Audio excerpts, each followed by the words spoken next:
In September 2022, the remains of 44-year-old Stephanie Pavlons were discovered by construction workers in a wooded area next to a large medical center in Waukesha, Wisconsin. Her remains had gone undetected for weeks. By the time the discovery was made, it was impossible to determine how Stephanie had died. Investigators could only speculate as to how she had even gotten there, hidden in plain sight. But they suspected foul play. Piece by piece, Stephanie's story was put together. The picture that emerged was one of secrets, deception, and murder. Hello, chat. I gotta do something real quick. Hi there, I'm Kevin, and welcome to Just Thought Lounge. Today's case is a fascinating study in circumstantial evidence. It begins with a sad and tragic discovery. Then, investigators piece together this puzzle through security cameras, cell phone movements, diary entries, and a bit of common sense. Let's take a look. You can't be as stupid. As a killer, you can't be as stupid.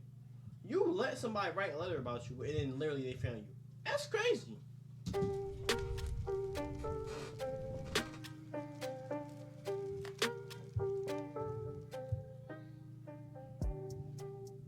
On September 9th, 2022, 3 construction workers in Waukesha, Wisconsin were sectioning off an area within a vacant lot on Gulf Road. The terrain was slightly overgrown, leading to a small woodland situated between a large medical building and a golf course. As the workers approached the tree line with their no trespassing signs, they noticed a distinct and foul odor. 911, what's the address of the emergency? It's the Orthopedic Hospital of Wisconsin on Gulf Road. Okay, is that the Orthopedic Associates of Wisconsin? Yep, it's behind it. It's in the vacant lot next to it. And tell me exactly what happened?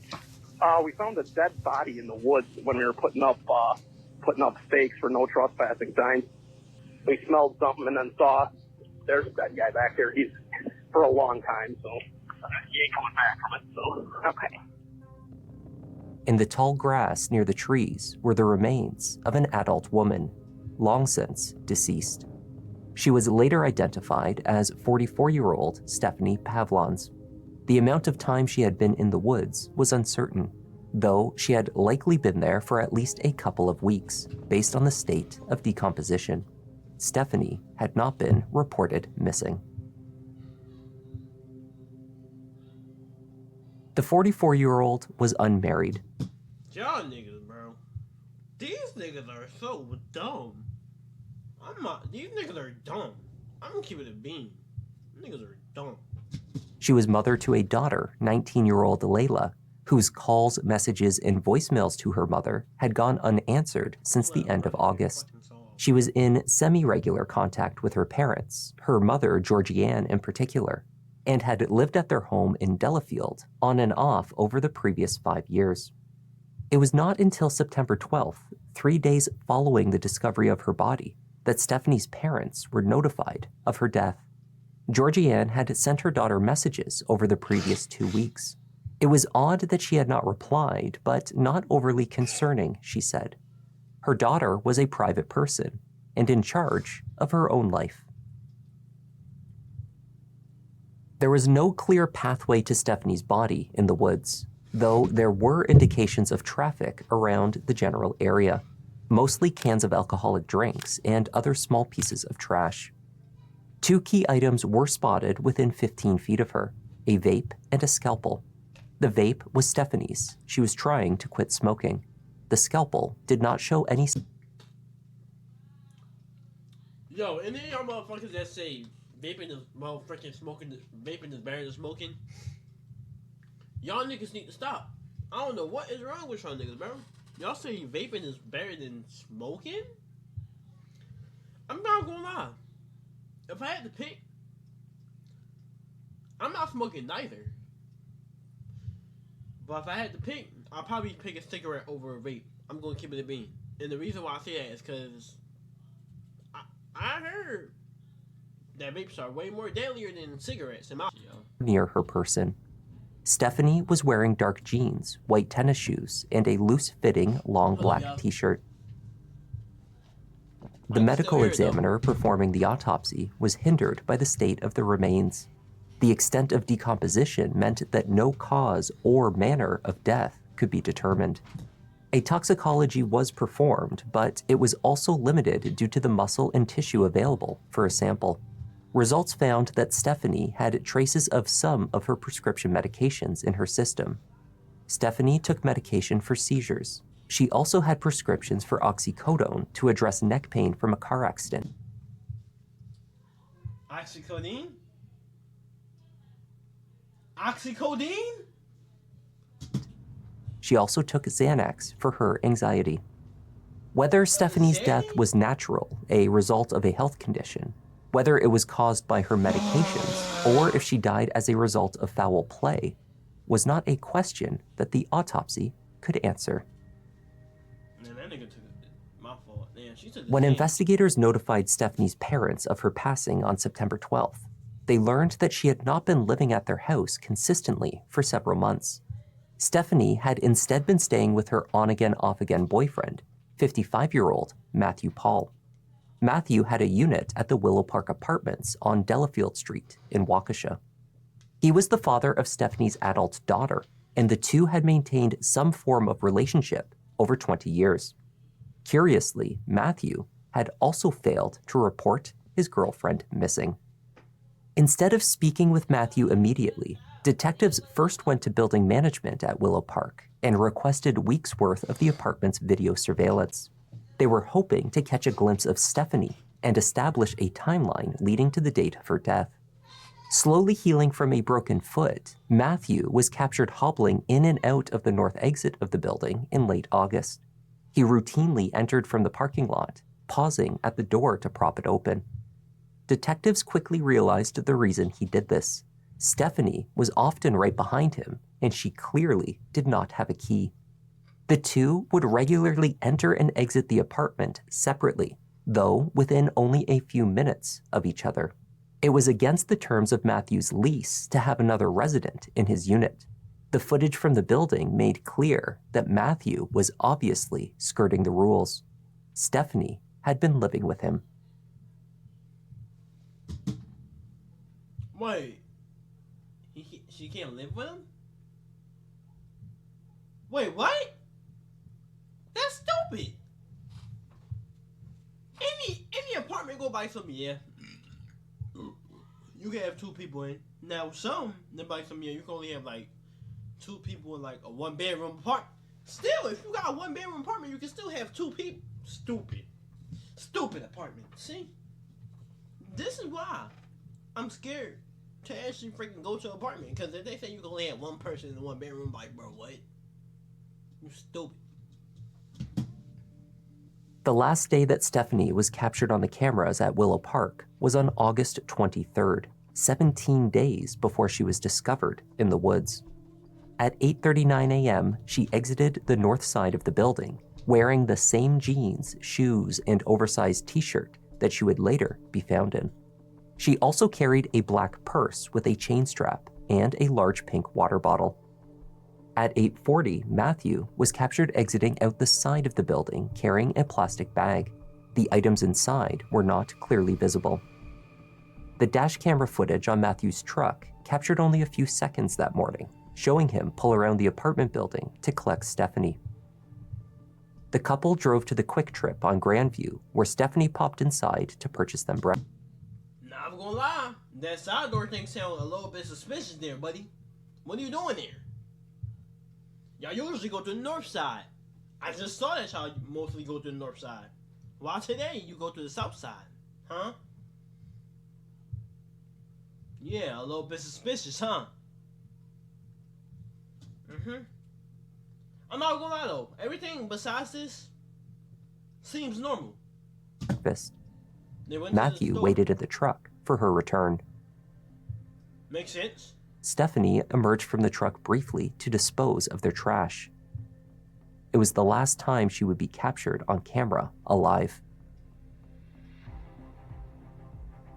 The couple were finished eating and back on the road by roughly 9. Alright, y'all. I think I got something. She was pregnant. And want nobody to know. So he freaking killed her. That's my prediction. 10 a.m. Their destination was the Orthopedic Associates of Wisconsin, the OAW building, where Matthew had an appointment for his foot injury. By 9:34, Matthew was in the clinic waiting room. He snapped a photo of his view and sent it to a friend. He was seen by a doctor 4 minutes later. Stephanie did not enter the building. She was not at the appointment with Matthew. Presumably, she was awaiting his return in the truck. Cell phone data for both Matthew and Stephanie's devices placed them in the area of the OAW building beginning at 9:20 that morning. Connections to nearby cellular towers indicated that both phones remained in or around that area together. Matthew's appointment ended at 10:33. By 10:52, both phones traveled east. Yeah, I'm not gonna lie, yeah. I'm sorry if I make that face while looking, cause I'm locking in. Like, I don't know why, that's my locking face. So if I'm like this in the video, I'm locked the fuck in. I'm gonna keep it being with you. Towards the woodland. That left a roughly 20-minute period of time in which the couple was most likely together somewhere on the property before both phones were tracked on a return trip to the Willow Park apartments. When detectives checked the cameras later that day, they found footage of Matthew returning, but not Stephanie. 17 days later, she was found dead in the woods east of the OAW.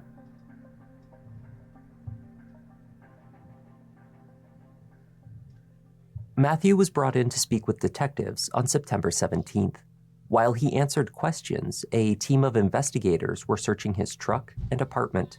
5 days had passed since Georgianne and Rich Pavlons had been notified of their daughter's death. No one else had been told of her passing. No press release had been made identifying Stephanie as the body in the woods. The Pavlons had not shared the news with Matthew. They had never been close. At no point in the interview did the Waukesha detectives inform Matthew that the mother of his only child was dead. We have some real basic questions, and you can answer whatever questions you choose to. If you don't want to answer a question, don't answer it. Yeah, but I'm not.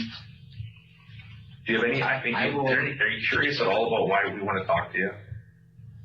Well, of course I am. Right? Something that happened yesterday. I mean, I went right over but please. I mean, nobody.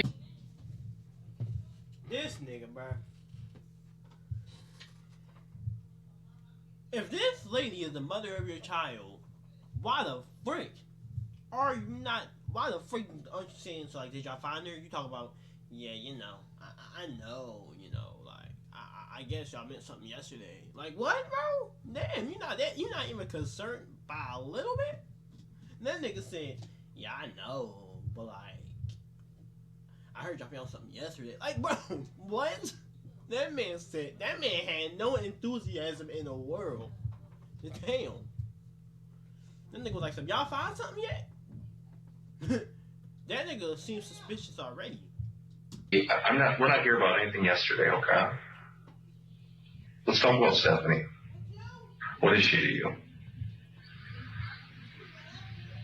Oh my God.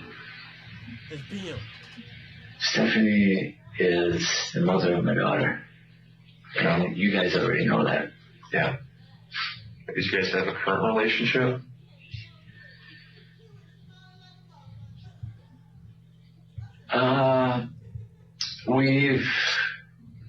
We've always had some type of relationship with helping each other. Yeah. When Matthew was prompted to speak about Stephanie, Well, I guess my prediction went to shit. That prediction was worse. That prediction was bad. he explained that she had recently been helping him out since his But also, they had the information. I didn't. See? See, y'all actually had the connection. Y'all actually have the papers. I didn't. See? So y'all can't blame me for that. foot and ankle injury had hindered his mobility. But he also said that he had been helping her out. She was always chasing the demons in her head, he said. adding that the side effects of some of her medications were a potentially toxic combination. Do you know where she is? Do you know like when's the last time you saw her? No. You don't know where she is? Do you remember the last time you saw her? No, weeks ago. Weeks ago? And I'm sick to my stomach Why is that? because I have a bad feeling. Walk me through the last. When you said you saw her a few weeks ago, where were you guys? I can't recall the exact time that I saw her. She, do you want to go to that, or do you want to stick on the antidepressants? And quick question, how are y'all living together if y'all just helping each other? What?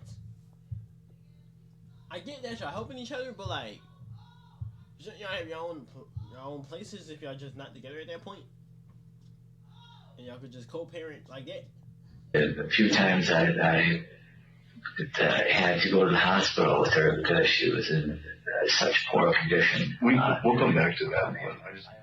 According to Matthew, Stephanie had overdosed on her prescriptions in the past. She had also been depressed. Still unable to recall the last time he saw her, Matthew was able to tell detectives of instances when Stephanie would abruptly leave for extended periods of time without telling him. So I'm guessing that she was being a freaky ass, or she was just being a cheating ass. Mal. Bro.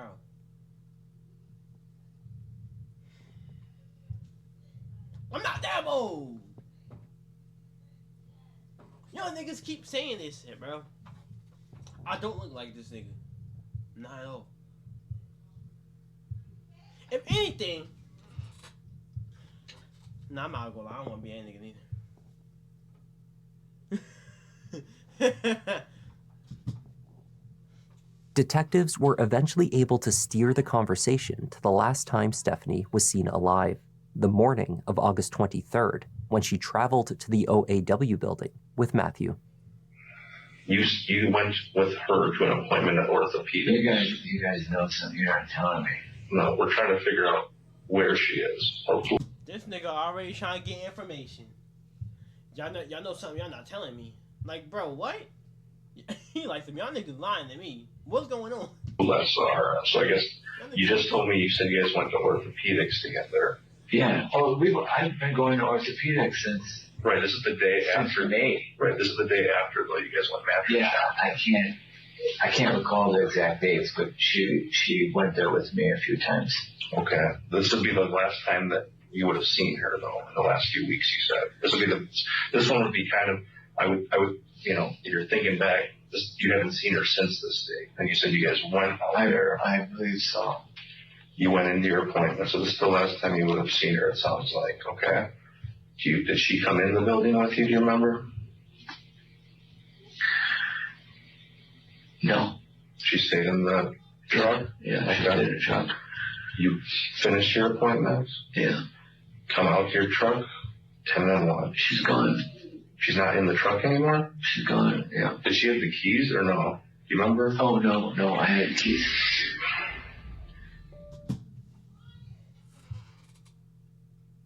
So let me get this straight, bro.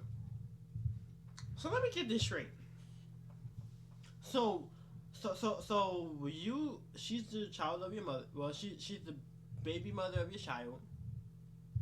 And literally, your ass go to the orthopedics, okay?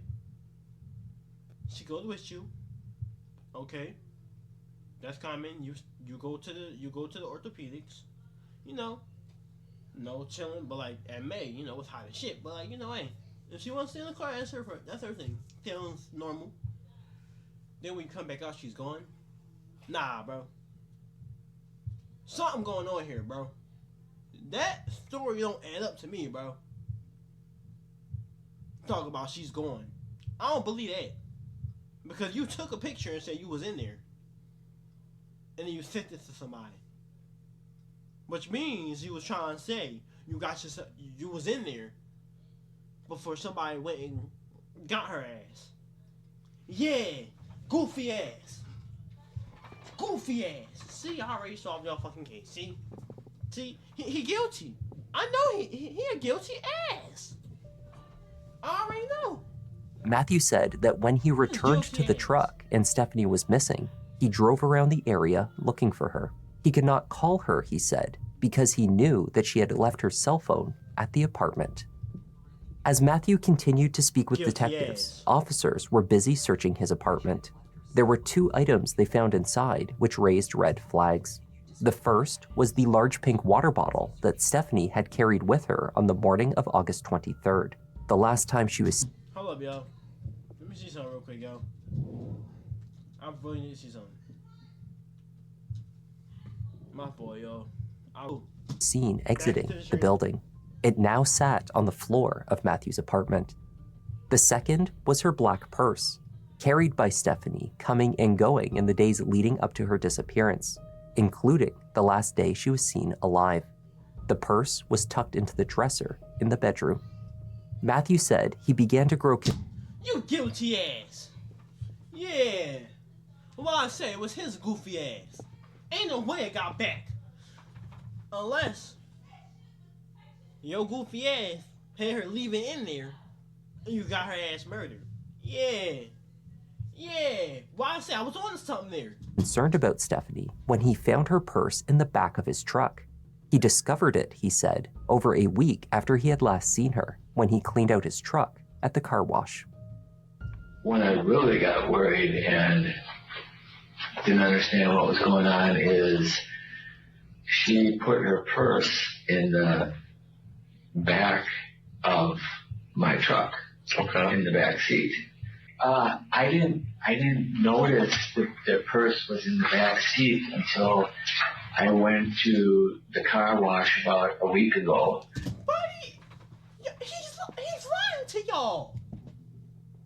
How do y'all not see this? He's lying to y'all. He's lying straight through his teeth. I don't get. But, bro, I'm gonna keep it a beam. Anybody, y'all. Any guys out there. If the mother of your child leaves her purse in your car, in your truck, in your car, and you notice it, you gonna call her. Like, you left your shit in my trunk. Or you left your shit in my car. Something. You ain't just gonna freaking be like, yeah, I ain't know this, so I just put it in my house.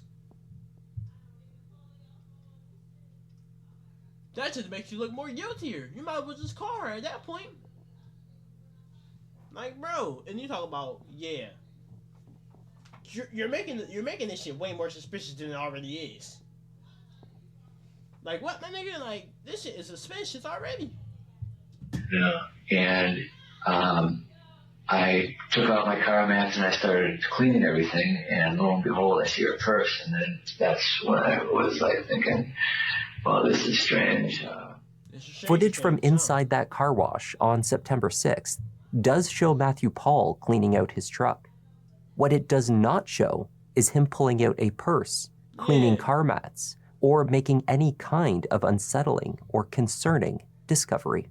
Of course, Waukesha detectives already knew this, because they knew that Matthew did not find the purse a week later, but rather carried it into his apartment on the afternoon of August 23rd, only hours after leaving the OAW building. At roughly 10 minutes after 11, Matthew entered from the north door carrying the pink water bottle under one arm. Notably, for the first time in days, he did not pause to prop the door open for Stephanie. He simply walked in, letting the door close and lock behind him. It was as though he knew that this time she would not be returning. That same afternoon, about an hour later, he was back on camera walking out of the building. When he returned moments later, he carried a plastic bag. In it, detectives believed, was Stephanie's black purse. He's just guilty. It's too many circumstances. So many circumstantial things in this case that I'm not fucking with. He's guilty. This nigga did that shit. Or he caused that shit to happen. Okay, this is where we need to figure out something because it doesn't make any sense. All right? That's you coming back the same day at 11:14. Okay? Hold on, listen, Matt. You're holding her water bottle, and Matt, this is the same day. And at 12:29, so less than an hour later, you walk in, and that's her purse in the bag. Okay? So this whole story, Matt. That's her purse in the bag. Yes, Matt. So the whole story about finding the purse in the truck later makes it wouldn't have happened because No. Matt, that's her purse in a plastic bag, okay, that you carried inside after you carried her water bottle in. That she walked, Matt, look. You see? That's her water bottle and that's her purse, okay? You walk in with her water bottle. Yeah, detective. Yeah, what your funky ass gotta say now, dude? What your funky ass gotta say? What does funky ass gotta say right now? He getting pressure applied. Yeah, pressure. You go Well, what upstairs. time is this? Well, when you got home, Matt. Yeah, that's when I came back from my appointment. Right. Matthew claimed that 2 of Stephanie's purses had been left in his truck, the black one with the chain strap, but also a gray one. He wasn't lying. He was simply telling them about another bag that he found while at the car wash. There was also a contradiction amongst the statements he made about Stephanie's phone. He said that she had left it at home that day. He also told them that he later found it at the apartment, and that had concerned him. Not too long ago, I asked you what property she left in the truck, and you said nothing. She didn't leave anything. You said she left her phone at home, okay? You said she left nothing in there. You went looking around, nothing, okay? And then a week later, or 2 weeks later, you found her purse. I honestly don't recall everything. I don't know. The phone might have been in the car. You told her when you went to your appointment that I'll text you, and she said, no, I left my phone in the house. That's what you told us a little while ago.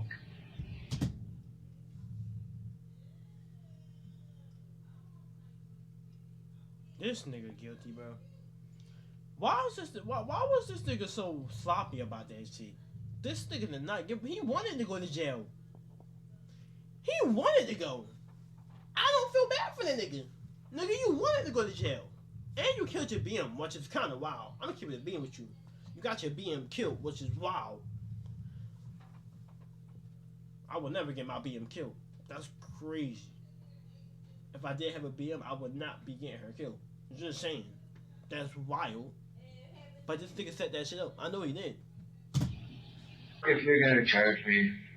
I didn't do anything. I You're can't the only one who can give us info about her. I can't be So we honest. can get answers to her I family. can't be honest anymore. What do you mean you can't be honest? You've been honest? I can't be You honest haven't been honest because with us, man. you keep everything that I We're not say. twisting anything you say. keep twisting All it we're doing is pointing out the inconsistencies on what you're because saying. I can't remember everything. The purse Yeah, he folding. Off that pressure, he folding. Yo, goofy ass. Funky ass. Yeah.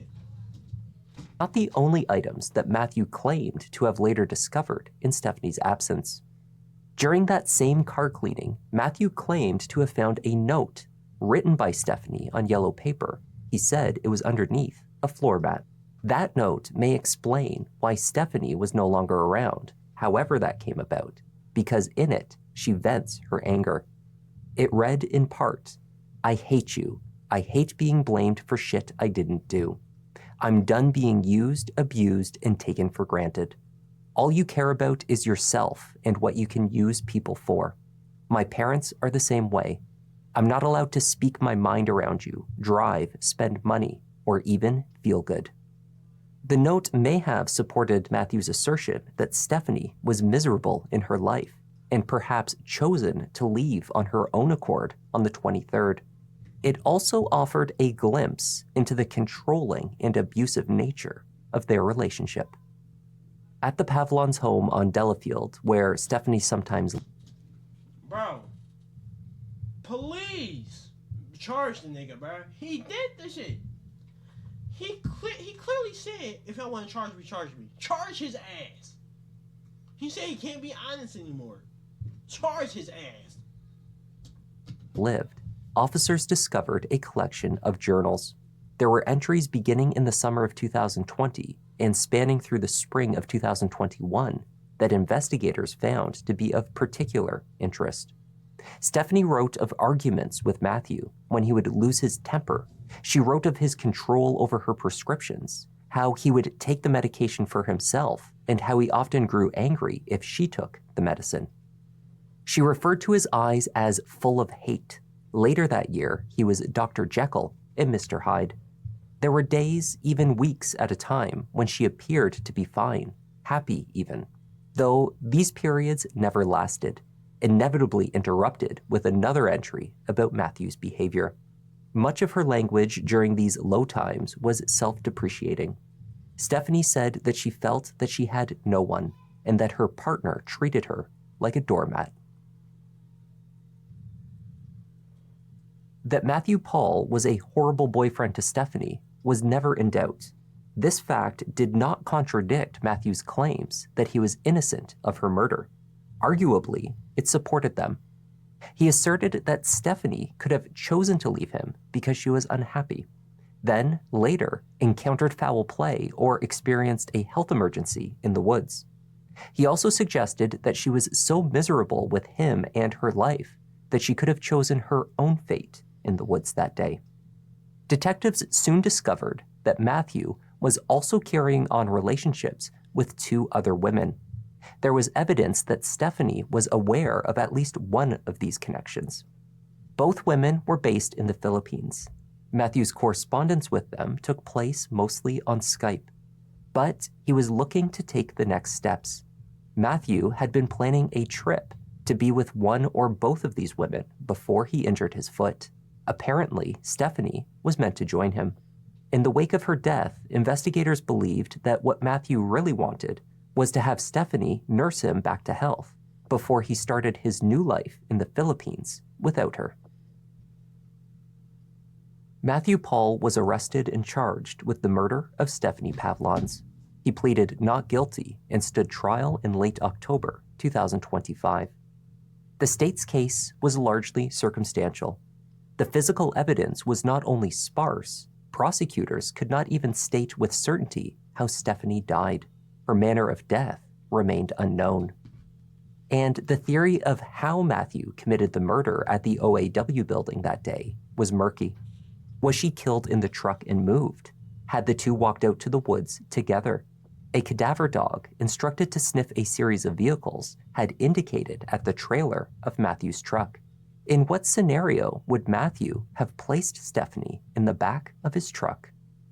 Much of the state's case rested on how Matthew had behaved before and after Stephanie went missing. He was a controlling partner. His relationships with 2 women in the Philippines gave him motive. It was undeniable that the couple traveled together to the location where Stephanie would later be found dead. He's guilty. What do y'all not get about this? Like, this nigga is guilty, bro. Just give the nigga 45 years and call it a day. It was the same location where Matthew had last seen her alive, a fact he tried desperately to hide from detectives. Prosecuting attorney Sue Opper opened for the state. During these 2 gaps, the 16-minute gap before the appointment and the 20-minute gap after the appointment, we have no idea where Mr. Paul is or what he's doing. There's no activity on his phone. He's not moving anywhere. There's nothing that we could find that tells us what he's up to during these gaps of time. The defense raised doubts that the state's theory was plausible. How could Matthew have committed murder in broad daylight in a busy area in view of a large and well-populated medical building and a golf course without anyone seeing anything suspicious? How could he have transported Stephanie and concealed her in the woods, walking through the uneven and overgrown terrain with his injured foot? Keep in mind, her body was found in a wooded area that is bound by a heavily traveled frontage road and interstate, a very busy health center, a golf course, and homes. Ask if Matt carried Stephanie into that wooded area, when would he have done that? Keep in mind, the government... Alright, so questions. Let's see if I can answer these for y'all. Hold up. How did Stephanie get from the cab of Matt's truck to the small wooded area where she was found? He killed her. If Matt carried Stephanie to that wooded area, when would he have done that? Nigga, if you're carrying a body that's way smaller than you, bro, you're going to get that shit there in about like 5 to 10 minutes. Then he get back in the car in the next like 2 minutes, and literally drive back in 8 minutes, bro. It's not that hard. So yeah, he probably fucking he probably didn't make it. Like I said, if he said she was there and she wasn't found, he had somebody else do that shit. He had that friend that he sent that picture to do that shit. I would not be surprised if he had another accomplice to do that shit. Because he said she wasn't in there, so he had somebody do that shit. Now 3. What proof does the government have that Stephanie was actually killed by another person? Like, could it have been suicide or a medical issue?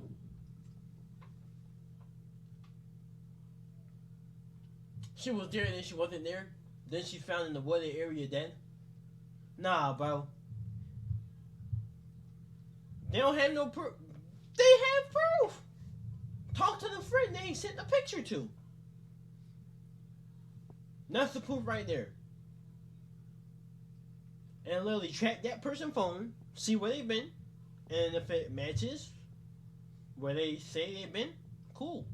If it doesn't, well, you found the other person. There you go. And I don't think it was suicide or no medical issue at all. I'm gonna keep it a bean. That nigga did something. And has hundreds of hours of camera footage and cell phone mapping. Keep in mind, Matt was still dealing with a broken foot. Finally ask, what proof does the government have that Stephanie was even killed by another person? It could have been suicide, it could have been medical issues, it could have been anything. Matthew Paul's cell phone data was incriminating. Beginning in late August through early September, he routinely searched Stephanie's name for any news results. He specifically queried her name for obituaries and alongside the names of funeral homes. All of these searches took place before she was found dead. He also began speaking with his father more regularly than he traditionally had. Search history on his father's devices returned similar searches, these likely made by Matthew while visiting his father's home. To one of his girlfriends in the... See, you already trying to put your father into something. See, this what happened with Queso. His father ain't... See, this the same thing that happened with Queso. So he does have the obligation to snitch on you if he does know something. Philippines, Matthew messaged, "I'm really worried about something, but I can't tell you through text. Can't tell about certain things. I did call my dad, and he is pretty worried too. Something happened, hun. I can't explain in text." After this last message, Matthew spoke. What did you do that you can't say through text, huh? This nigga guilty. This nigga's guilty. We already know this. This nigga is guilty. Can we... with his girlfriend via Skype for 2 hours. How many years she get? Also found at his father's home was footage from the dash camera on Matthew's truck. Though additional recordings from the morning of August 23rd were never located, detectives did uncover a drive to the OAW building that Matthew made on the 9th, the day that Stephanie was found. On that day, Matthew drove to an appointment at the building, only to find the parking lot and surrounding area scattered with law enforcement vehicles and crime scene units. Curiously, instead of making the turn into the building to attend his scheduled appointment, Matthew drove straight past the parking lot. He took an See? You're a goofy ass. If you're not guilty, why wouldn't you just go in there, huh? Let me know that. If you wasn't guilty, why not just go? Yeah, you was dodging the cops. And now you got caught with your dumb ass. You walking into why would you even walk into a building with another person's stuff that they left with? You're stupid. Extended drive to a subdivision further down Gulf Road before slowly pulling around, eventually making it back to the OAW. The most obvious explanation for his detour, the state argued, was that What does they argue? I need to hear this. Matthew spotted law enforcement at the building and panicked. Because unlike every other person with an appointment that day, Matthew knew exactly why the police were there and exactly who and what they had discovered next to the golf course.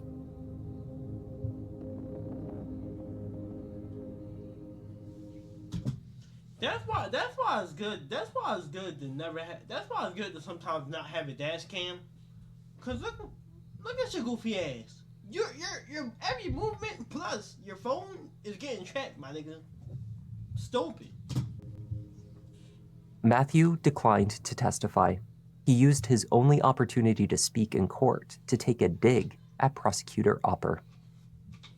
Have you discussed your decision whether or not to testify with your attorneys? Yes. Have you made a decision? Yes. What is your decision, sir? Well, I think Opper's too good at fabrication, so I don't think it would be a good idea for me to testify. Okay. The key witness for the defense was a toxicologist who reviewed the autopsy report prepared by the medical examiner. Dr. Stacy Hale outlined the use and potential side effects of each of Stephanie's prescriptions. She suggested that there were other factors that could have led to her death, causes that were accidental or natural, and everything in between. In this case, a seizure a possibility. Yes. There is a... So if a seizure happened, right? Her ass would not be able to move. Her ass would literally be in that trunk, fucking having a seizure, or two on the floor on the ground, having a seizure. So yeah, that's out the question. Reports in her medical records about depression. Yes. In this case, was an overdose a possibility. Depression. Yes. Do you believe a natural cause of death is a possibility? Yes. In June of 2022, Stephanie wrote a desperate post on her Facebook page about feeling alone and unwanted. As a result of her message, she was able to reconnect with an old friend named Andy, who had also been going through a rough time in his life. Their correspondence in the following weeks was supportive, optimistic, and heartfelt. Contrary to the defense team's assertion that Stephanie was miserable, these messages showed a woman seeking happiness, friendship, and a fresh start. Prosecutors showed the jury one of her last messages to her friend on Facebook, a photo taken in her parents' garage. In it, Stephanie was smirking at her friend. They were discussing plans to meet and have dinner. This was the face of a woman who was ready to move on, to seek better things in her life. The state argued the yellow note left in the truck was Stephanie's way of telling Matthew that she was leaving him. She left the truck that day on her own accord to escape him, but he had followed her. They speculated that the cadaver dog later caught her scent in the trailer of the truck because that is where Matthew had subsequently tossed the murder weapon. Stephanie. Okay, that makes even more sense. So she was trying to leave your goofy ass, and you decided to kill her ass. That's your goofy ass fault, bro. You should have been a better man. I'm gonna keep it a bean. Should have been a better man. And that's literally it. Your goofy ass decided to be a fuck man. And look at you now. In the murder case. You might want love, and look at you. Damn. Black purse. She says, I hate you. I hate being with you. All you care about is yourself. I'm not allowed to speak my mind around you, drive, spend money, or even feel good. Karma came back to you because your foot injury, not me. Go be with your virgin because I'm done, and keep the fucking money. She can't just sit there any longer. So she decides to walk towards that wooded area. She's probably thinking, hey, maybe I can go into the woods for some cover. Maybe I can walk over to a subdivision, call my mom. Maybe I can get to the golf course, call my mom. I just got to get out of sight. He can't see me leaving. And he goes after her. He gets out of the truck. He comes after her. He grabs her by the back of the shirt. That shirt's too big. He's pulling the shirt up at her neck. And there's a struggle just outside the area of the woods. Maybe Miss Pavlons is vaping. During that struggle, she drops her vape. Mr. Paul continues to grab at her shirt. He's not letting her go. And then what happens?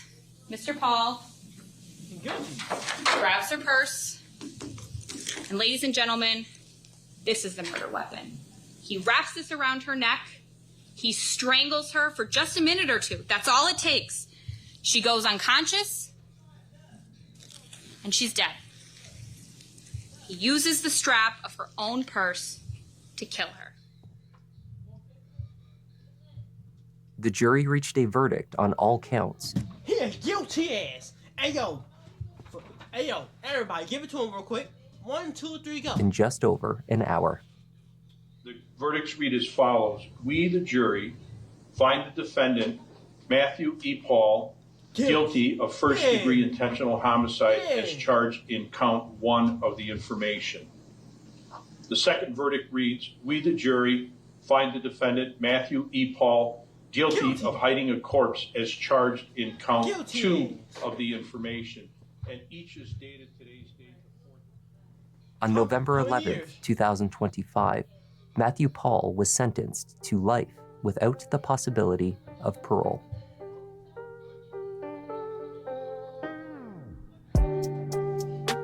And that was the tragic case of Stephanie Pavlons. Thank you for joining me, and a shout out this week to Dalia Al Ottman, RLM, Brendan, and Tevz N for joining our Sherlock Holmes membership. Welcome to the lounge. I'm Kevin. This is Just Thought Lounge, and I'll see you in the next one. Woo! Damn. I'm not gonna lie, yo. My actual like take on that video is he was literally a fuckhead. Literally, he was literally a fuckhead. If he wasn't a dick to his woman, he wouldn't have been in that situation. Literally, if he wasn't a dick to his woman, he wouldn't be in that situation. See? That's why it's always good to be good to your woman. I'm telling you, y'all, be faithful. Don't be no fuck person to your freaking partner. I'm gonna tell y'all that now. Alright, but yeah, YouTube, it's been your boy, KS Live. And I'm out this joint. Peace.